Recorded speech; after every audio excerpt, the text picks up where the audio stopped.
Hello and welcome to Metalcast by Metal Coffee Shop. My name is Karen Edwards, and we're here to talk about the Hues architectural color forecast and why color is so important. And I'm excited to welcome the color experts from Sherwin-Williams, Brynn Wildenauer and Kiki Redhead. Would you guys please introduce yourselves and tell our listeners a little bit about you? Yeah, my name is Brynn Wildenauer. I'm the architectural color designer for the Sherwin-Williams coil and extrusion business, focusing on trend forecasting, color development, product development, as far as marketing materials for sales teams, but also customers as well. And Kiki. Yeah, hi. I'm Kiki Redhead. I'm the global head of color, material, finish, and trend for our performance coatings group here at Sherwin-Williams, which includes our coil and extrusion team. And I also lead our design house efforts, which is a facility here in Minneapolis where both Brynn and I work. And this is where kind of all of the color information comes from, is here at this design center. So exciting. I love color, but tell our listeners, why should contractors care about color? Yeah, I mean, I can start here. So contractors, when we talk about color, it's, we've had palettes that have existed in the market for a very long time, and people choose the colors based on what's available. But when you're talking about people building a building that they care so deeply about, it's really more about, the pride and what they really want. And so when we update those color palettes and have colors that are really desired in the market, typically the customers are happy and willing to spend the money on, upgrading their facility. Yeah, I'll add a little clip to that as well. As we see colors that emerge and evolve in the marketplace, with building trends and architectural trends and even material trends, having the right colors at the right time really helps to sell more of that particular product. So if you're looking at metal roofing or metal siding, if you've got the right colors in your collection to guide the your customer or even the consumer, you'll see your sales drive more towards those colors. Wow, it's amazing that what colors can do. So if we look at why the right color is so important for a business, I think you kind of hit the nail on the head with that comment about you'll sell more, right? Absolutely. And not just that, but one of the things that the right colors do is that they have a life of their own, right? They have their own life cycle and their own lifespan. And, when they first emerge, it might be a little scary because you don't know how well that and how that trajectory over time is going to do. But that's why you rely on us to help you with that. And so we can help guide you towards the right colors that we know are going to continue to sell, but not just for this year and next year, but 5 years, 7 years, 10 years down the road.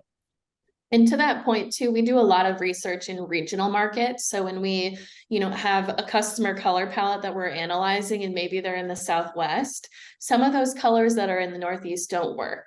And so having a unique color palette that serves an individual market when it's regionally or segment based into a certain industry, that gives a real competitive advantage to have colors in their stock that will move quickly because they're right for the market. Tell us about some colors that are currently popular in the marketplace. So we're seeing a lot of trends in lessening contrast of buildings. So we see still popping up in like Texas or Tennessee, the black roof with the white house. We're seeing that level of contrast kind of come together a bit into more monochromatic schemes. So and as we look at that, I mean, the grays are coming back up like hot. We're seeing blacks lightening up a little bit, and that's for a variety of reasons. It's more weather stable as far as testing in our products, different things like that, but it's also that lessening contrast. And we're seeing neutrals warming up pretty heavily right now in the market across the board. So as we're seeing, you know, the stark whites that maybe have a blue undertone, we're seeing that kind of darken a bit and also add some warmth to it. So those are the two biggest trends we're seeing as far as what would apply to this podcast here is, you know, we're seeing the schemes kind of coming together, not being as, you know, black and white for lack of a better term, but also seeing the neutrals warming up really, really heavily. And I would say on a little bit more of the chromatic side for those people that are a little bit more bold and risky and fun and creative in their color choices, going away from neutrals into, we're seeing a lot of like coppers, terracottas, Corten steel type looks. So kind of getting into some of those warmer red orange tones.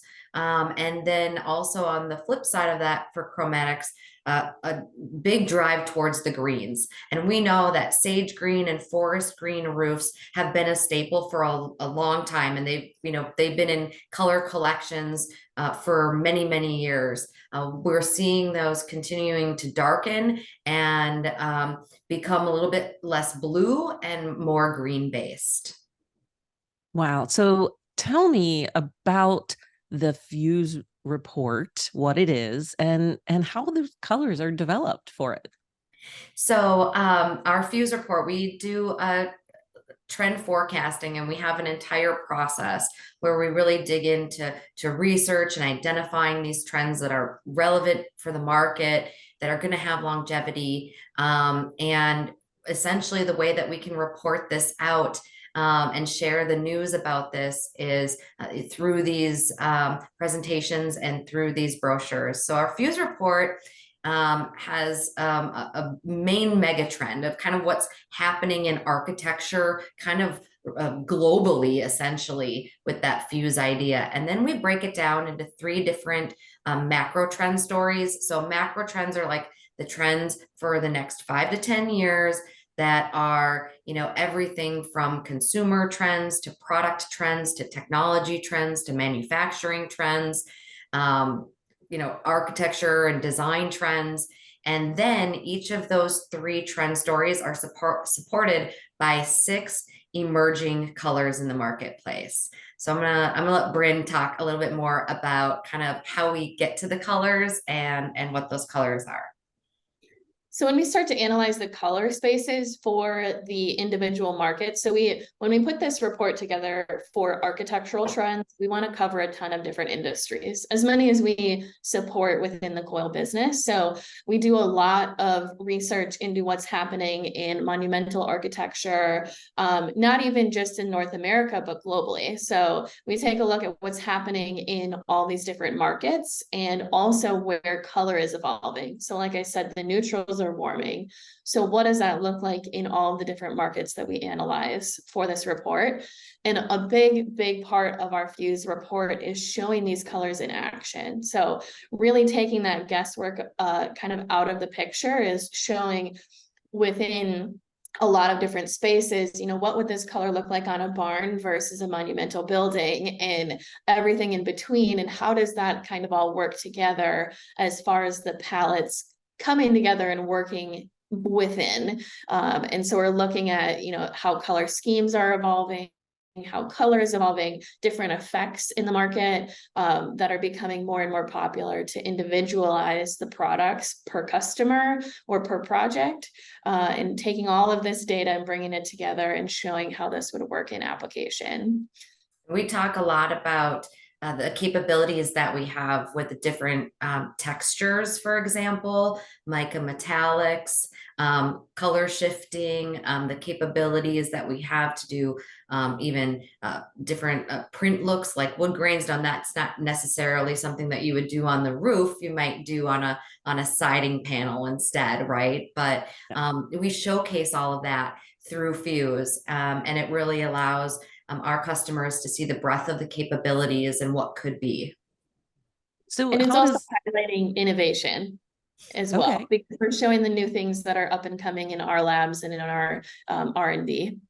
perfect. Because I was just going to ask, how does a contractor use the Fuse report to make sure they're staying on trend?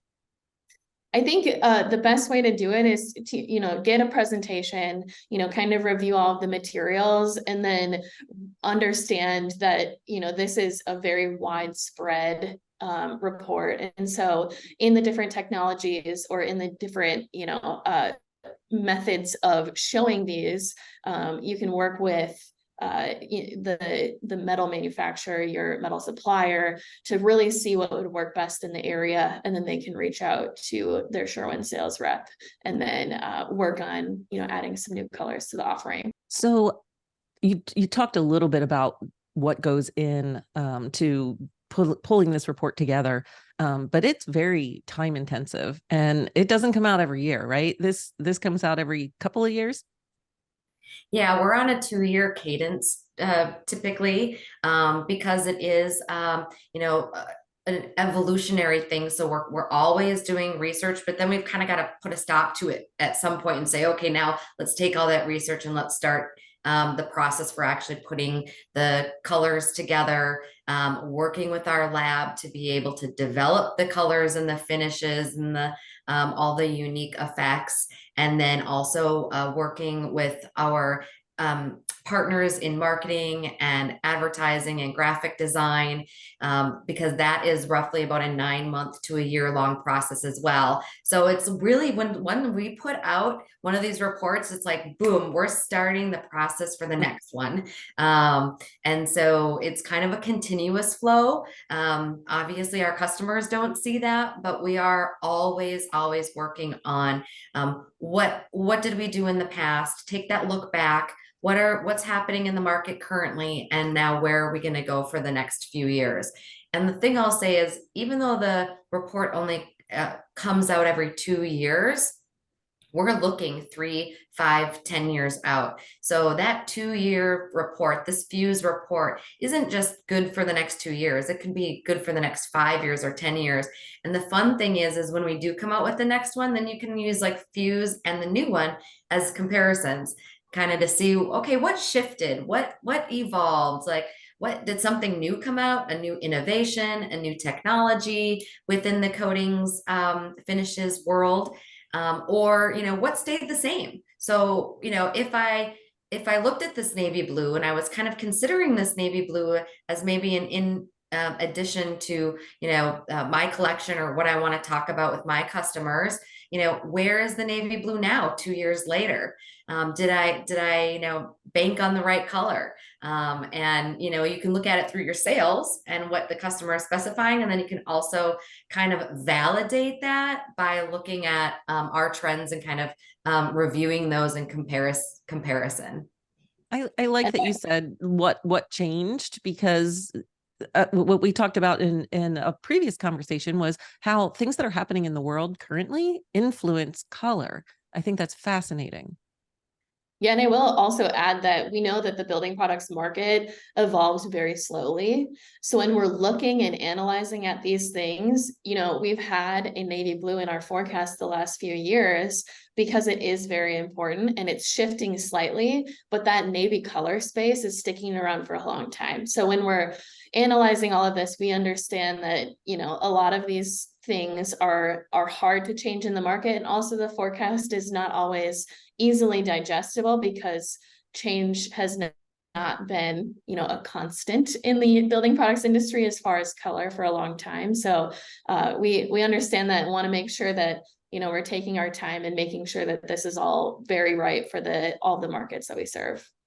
Yeah, and on the flip side of that, while change might be slow in the building products world and not always constant, it is constant in every other aspect of life. Really, change is the only constant that we can rely on, day to day, year over year, within our lives, within society and politics, economy, or design. So when we think about that, knowing that the building products industry, because of the processes, the costs behind, big shifts and large changes, that, we want to be able to help you find that balance, right? Yeah, I think that it's just incredible the power that color has, the way it can make you feel. For those of you listening and not watching this, we all have some shade of navy blue background when we're talking about navy. So that is kind of hot right now. So talk a little bit about where to find this report. How do I get my hands on it? So you have a couple different places that you can find the report. So the coil and extrusion version is on coil.sherwin.com. So we've got a downloadable brochure. We've got some videos on there. And then we also are presenting, Kiki and I are presenting the Hues forecast at MetalCon this year. So we will be having a presentation in Vegas, going through, the trend forecasting process, what Hues is, how it applies, and then kind of what's next as far as applying the forecast to your product lines. Now, you mentioned briefly earlier about talking to your suppliers about color. What's that conversation look like for a contractor? Yeah, so I think when interested in evolving a color palette or a standard color offering, it really starts with, okay, what can I get? What is available that's maybe not necessarily custom? So when taking your color palette and analyzing it, seeing what your supplier has available, and if that's not quite right, oftentimes we see the supplier come to Sherwin and say, hey, I'm getting asked for a lot of navy blues. Can you help us figure out what we should be offering to better serve our customers? So it's kind of that chain reaction of, if we get enough questions about it, a lot of times those metal manufacturers will come to Sherwin to get some expertise on how to help better serve their end users. And I'm sure they're looking at the report themselves, Yes. determining what colors they want to offer, right? They are. And in a lot of cases, we're collaborating with them and actually doing like workshops with these customers, with these suppliers, and we're walking them through the process, and we're collaborating together to develop new colors. So it's kind of a win-win for everyone, as that chain reaction, like Brynn said, the chain reaction that the contractor can start going this way, but then the chain reaction, once we start working with those suppliers, then it, goes back down the line. Excellent. Well, Brynn, Kiki, I want to thank you so much for being here and talking about colors. It's always interesting, and I learn something every time that I speak with you. So I just want to thank everybody for listening and watching this Metalcast. Be sure to visit Sherwin-Williams directory on Metal Coffee Shop and subscribe to Metalcast on your favorite podcast platform and turn those notifications on so you don't miss a single episode. And we'll be seeing you next time on Metalcast.